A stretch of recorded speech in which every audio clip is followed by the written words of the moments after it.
현대인의 생명을 위협하는 대표적인 질환, 암. 현대의학의 3대 암 치료법은 외과적 수술과 항암제 및 방사선 치료.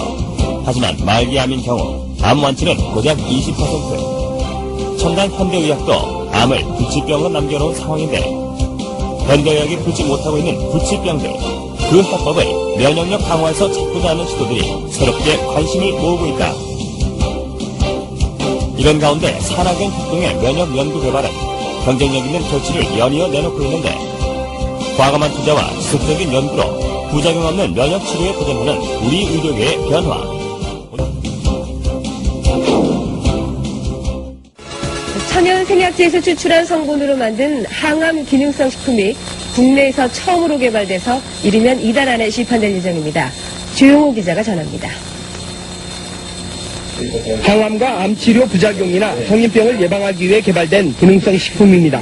해모힘과 해바통으로 이름 지어진 이들 식품은 생체 손상을 막고 도혈과 면역 증진, 생체 조직의 재생을 촉진하는 기능을 발휘합니다. 이러한 효능을 입증하기 위해 쥐에게 암세포를 투여해봤습니다. 암세포가 계속 전이되는 왼쪽 쥐와는 달리 기능성 식품을 투여한 오른쪽 쥐에서는 암세포 억제 효과가 나타났습니다.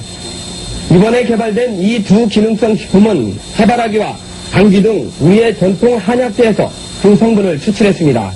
생명공학과 방사선 기술로 천연생약제를 조합해 새로운 복합 물질을 만드는 방식을 썼습니다. 각각의 성분들을 분리를 해서 그것의 각각의 효능을 검증한 다음에 효능을 극대화할 수 있게 다시 그 성분들을 재구성한 겁니다. 종전의 천연생리 활성물질은 항암 효능에 한계가 있고 독성까지 강했습니다. 하지만 이번에 개발된 항암 기능성 식품은 여러 성분을 조합해 효능을 높이고 독성은 없앴습니다. 이들 항암 기능성 식품은 원자력 병원 등에서의 임상시험과 병행해 이번 달 안에 시판될 예정입니다. KBS 뉴스 조용호입니다. 환자의 면역력을 탁월하게 높여주는 새로운 생약 복합제가 국내 연구진에 의해 개발됐습니다. 임상시험 결과 백혈구 회복을 높여주고 암치료 부작용도 크게 없애주는 것으로 나타났습니다. 최상원 기자가 소개합니다. 생약을 섞어서 만든 해모임이란 생약물질입니다. 원자력 연구소는 천연생약제 30여 종을 집중 분석한 끝에 당귀와 천궁, 백작약 등을 재합성해 이 생약물질을 만들었습니다. 이들 생약제에는 면역을 활성화시키고 조혈장애를 없애는 황산화물이 있는데 연구팀은 이 성분들을 재구성하는 방법으로 면역 증강물질을 개발했습니다. 원자력 병원에서 임상시험을 한 결과 새 생약물질은 암 환자들의 면역력을 크게 높이는 것으로 나타났습니다. 유방암과 자궁암 환자 각각 12명에게 새 생약물질을 복용시켰더니 모두 회복 속도가 60% 정도 빨라졌습니다. 특히 이 생약 복합제는 암치료에 따른 염증이나 구토 같은 부작용을 크게 줄일 수 있는 것으로 나타났습니다. 암 환자들은 치료를 받으면서 기력이 떨어져 문제가 됐지만 생약 복합제를 복용한 환자의 80%가량이 기력 회복에 큰 도움이 됐다고 답했습니다. 해모힘을 먹은 환자들은 전신 무력감이 많이 없어져서 더 약을 요구하는 환자들이 많았습니다. 연구팀은 이 물질에 대한 2, 3차 임상시험을 거쳐 신약 개발에 나설 계획입니다. KBS 뉴스 최성원입니다. 한국원자력연구소가 정부 출연 연구기관으로서는 처음으로 기술 출자를 통한 벤처기업을 설립했습니다.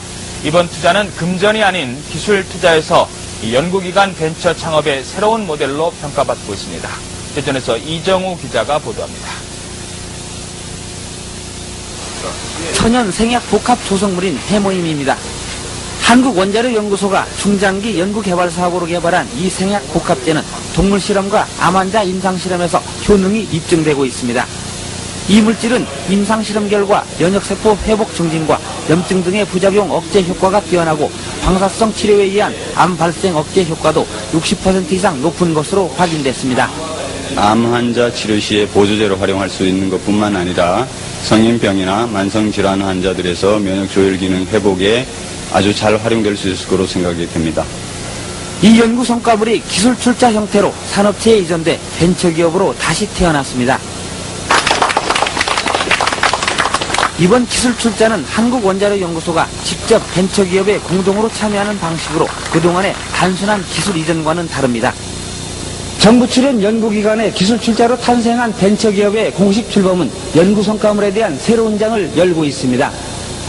정부 지원만을 받는 연구소에서 탈피해 연구 성과물의 상용화, 산업화를 통해 경쟁력을 강화하고 이익금을 환수해 연구 기반 확충에도 도움을 줄 수 있다는 설명입니다.